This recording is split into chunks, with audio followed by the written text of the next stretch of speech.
Hi, welcome back to the channel. Today I will be speaking of Philip K. Dick's novel The Unteleported Man. If you're drawn to his signature blend of speculative technology, existential questions and corporate dystopia, this novel is a treat. As always, timestamps and additional resources are in the description box below. Don't forget to like, subscribe and share your thoughts in the comments. Now, before we get started, a word about editions. The original novella, The Unteleported Man, was first published in 1964 in the magazine Fantastic Stories of Imagination. I was actually able to obtain a copy of this magazine. Dick later expanded the story, adding new material, but the additional content introduced some narrative and stylistic complexities that he never fully resolved. The expanded version, incorporating the new material, was published after his death in 1984 under the title Lies, Inc. Some editions of Lies, Inc. include both the original novella and the expanded content, allowing readers to see the differences. If you're exploring this work, be aware of which version you are reading to fully appreciate its evolution. I will be basing this review on the 1983 Berkeley edition.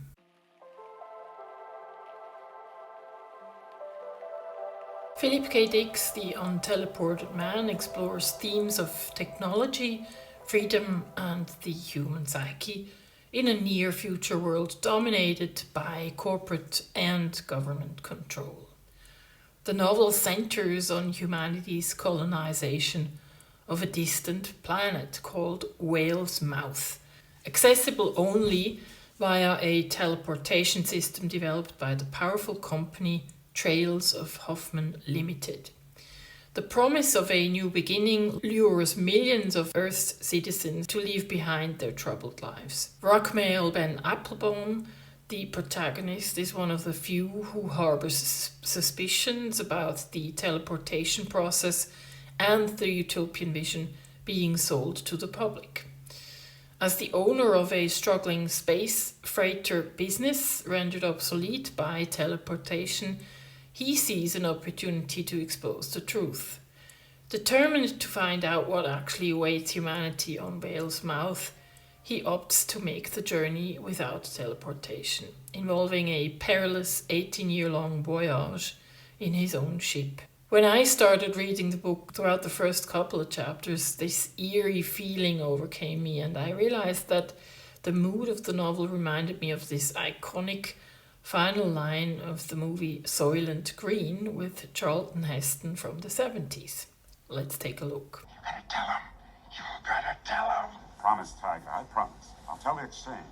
You tell everybody. Listen to me, Hatcher. You gotta tell him. Soylent Green is people. We gotta stop him somehow. Let me know in the comments, those of you who read the book, if that resonates at all. But now let's dive deeper into some of the key themes that stood out to me.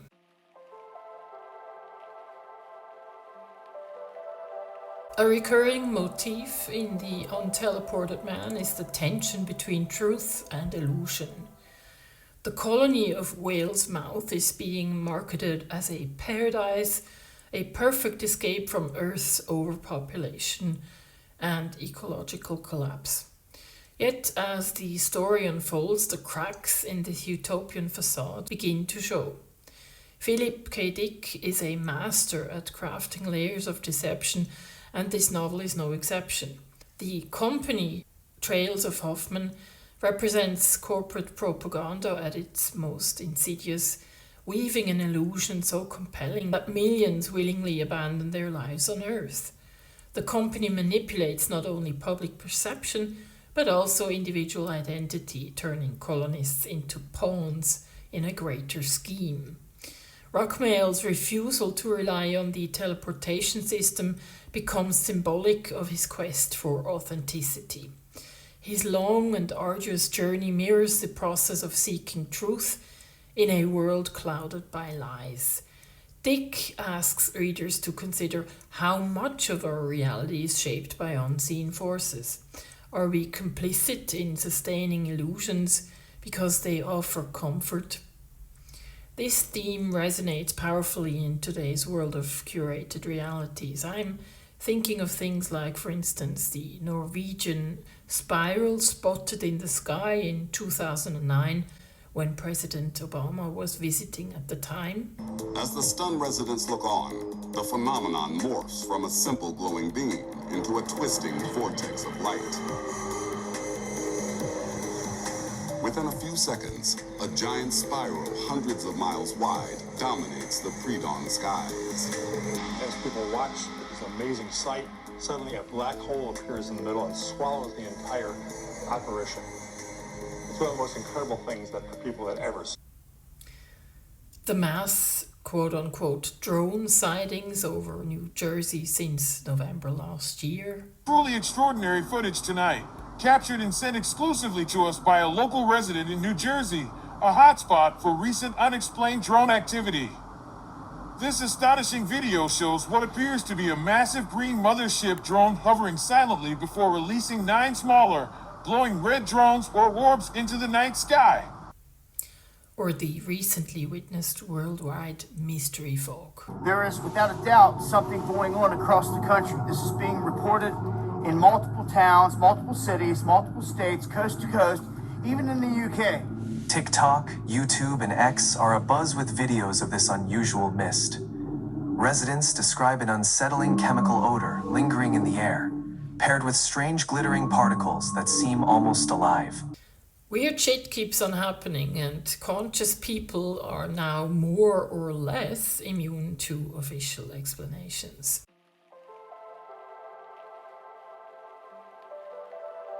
In terms of symbolism, the biblical story of Jonah and the whale and Philip K. Dick's whale mouth in The Unteleported Man share striking parallels. Both use the whale, literal in one and metaphorical in the other, to symbolize entrapment, transformation, and revelation. Jonah's confinement in the belly of a great fish represents punishment and renewal.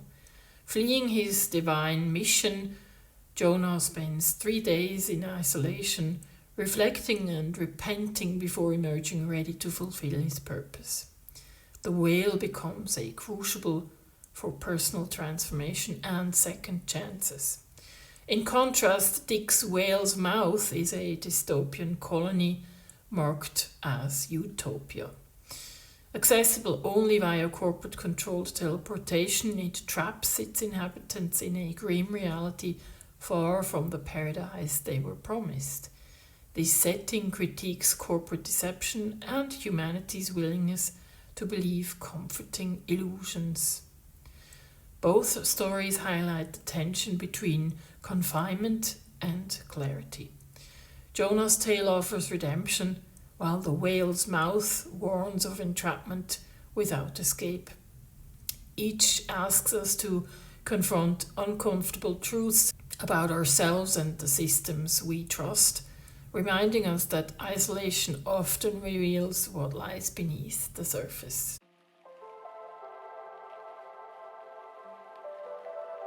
One of the most distinctive techniques in The Unteleported Man is Dick's use of temporal displacement to create a fragmented and disorientating narrative.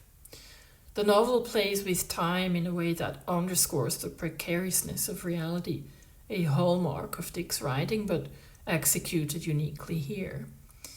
The central conceit of Rockmail's 18-year journey to Whale's Mouth versus the instantaneous experience of teleportation creates a tension that mirrors the larger philosophical questions of the book. Time itself becomes a character, symbolizing the trade-offs between patience and convenience, authenticity and illusion. Dick amplifies this by introducing disjointed timelines and drug-induced hallucinatory sequences, particularly in the latter half of the novel. These elements challenge readers to question what is real and what is imagined. Rockmail's experiences blur the boundaries between past, present, and future, reflecting the instability of his and the reader's perception.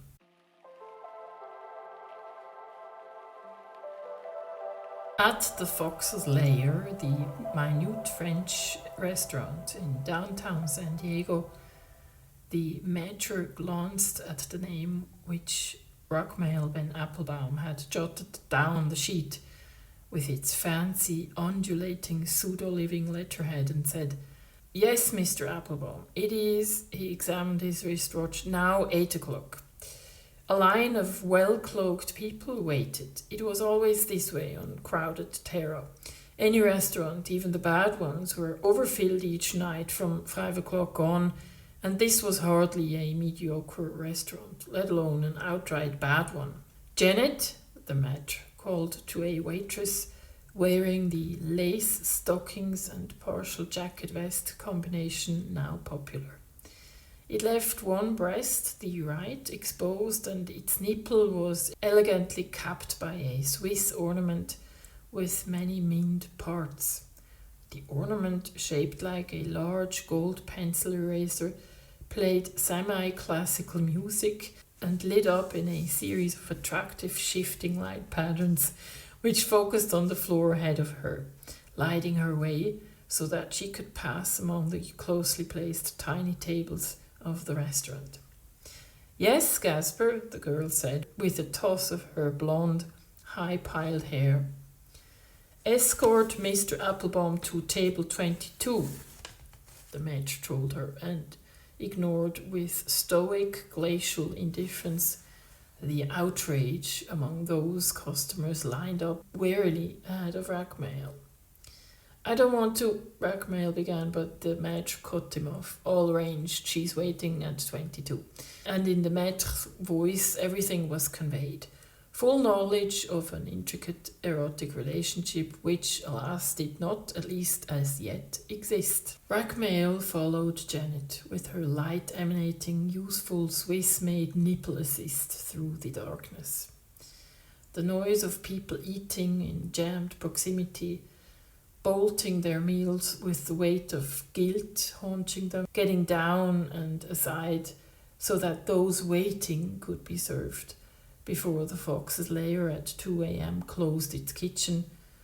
"We are really pressed tight to one corner," he thought, and then all at once Janet halted, turned. The nipple cap now radiated a soft, delightful and warm pale red aura which revealed, seated at table 22, Freya Holm. Seating himself opposite her, Rockmail said, "You don't light up." "I could, and play the Beau Danube simultaneously." She smiled in the darkness. The waitress had gone on. Now the dark-haired girl's eyes glowed. Before her rested a split of Buena Vista Chablis, vintage 2002, one of the great rare treats of the restaurant and exceeding expensive. Rockmail wondered who would pick up the tab for this 12-year-old California wine. Lord knew he would have liked to, but he reflexively touched his wallet. Freya noticed. "Don't worry, Madsen Glazer Holiday owns this restaurant. There will be a tab for a mere 6 proskrets. For 1 peanut butter and grape jelly sandwich." She laughed, her dark eyes dancing in the reflected light from barely illuminated overhead Japanese lanterns. "Does this place intimidate you?" she asked him then. "No, I'm just generally tense." For 6 days now the Omphalos had been lost, and even to him, perhaps even to Madsen. It could well be, necessarily for security purposes, that only Al Dosker at the multi-stage console of the ship's controls knew where she had gone. For Rockmail, however, it had been psychologically devastating to watch the Omphalos blast out into limitless darkness. Ferry had been right. The Omphalos had been the sine qua non of Applebaum's enterprise.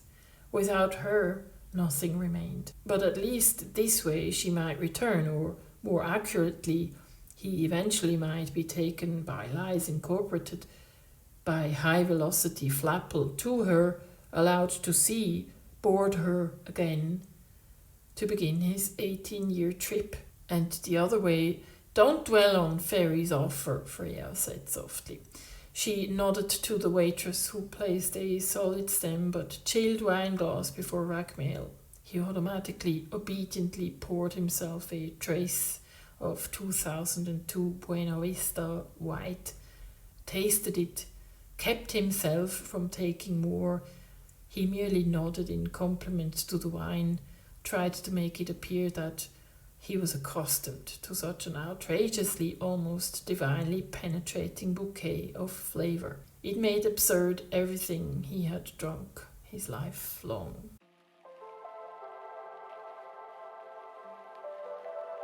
At its core, The Unteleported Man is a critique of corporate control disguised as benevolence. The company, called Trails of Hoffman, embodies the unchecked power of capitalism, where profit and control take precedence over individual freedom. The colony's utopian promises mask a dystopian reality, one that capitalizes on humanity's desperation to escape Earth's decay. Dick paints a chilling portrait of Whale's Mouth, a colony that seems too good to be true. This raises questions about the ethical implications of colonization and corporate paternalism. What happens when an entity holds a monopoly on escape? In the novel, the Hoffman Company not only dictates the means of transportation, but also manipulates the narrative around what awaits travelers. This dynamic parallels real-world issues such as the commodification of hope by corporations and politicians.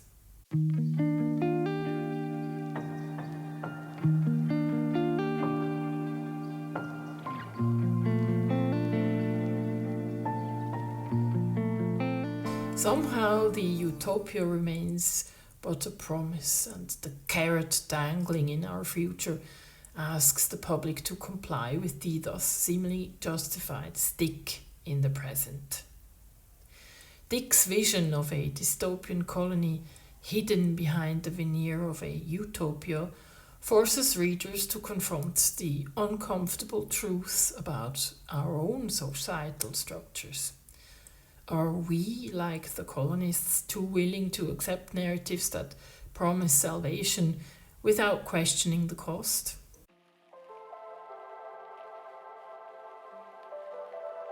The idea of breakaway civilizations has captured the imagination of conspiracy theorists and sci-fi enthusiasts alike.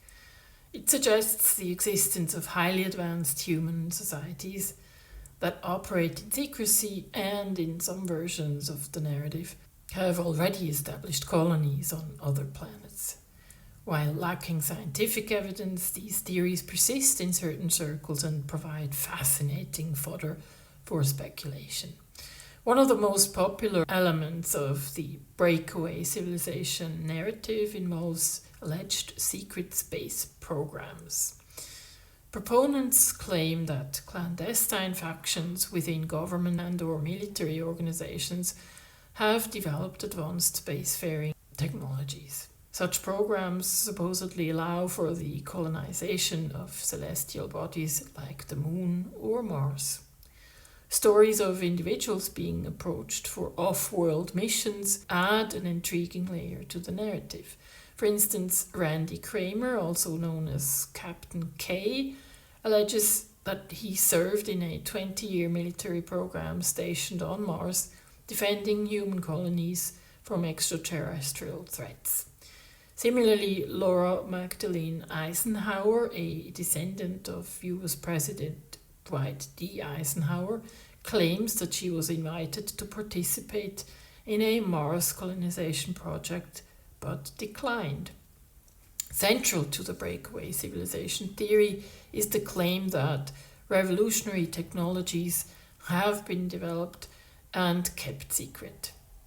These include anti-gravity propulsion systems, free energy devices, and faster-than-light travel mechanisms. Advocates argue that such advancements have long enabled interplanetary travel and the establishment of off-planet colonies, but are deliberately hidden to maintain geopolitical or economic control on Earth. To the folks read into and active in the breakaway civilizations, teleporting to and fro to other worlds, earthly politics must seem like child's play and individual humans dispensable. I've always felt we are a toy version of some much bigger system. Still, there must be a point of origin, a source for all life, and some dimensions cannot be reached with a state of mind that trades technological advancement for dehumanization. So, granted that it would be awesome to physically travel to other star systems, one might as well stay here and evolve spiritually. At least that's my opinion.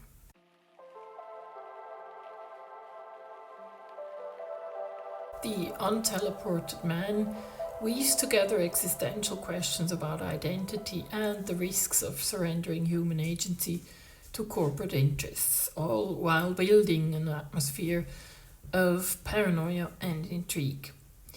It keeps readers questioning reality until the very last page and thus mirrors much of contemporary reality. In terms of rating the novel, and shout out to the Dickheads podcast for introducing this idea, I am giving this novel 3 out of 5 Swiss-made nipple assists. If you've read The Unteleported Man, let me know your thoughts in the comments, and if you haven't, I hope this video inspires you to give it a try. Thank you for joining me today. Enjoy the animation on our way out, and until next time, bye bye.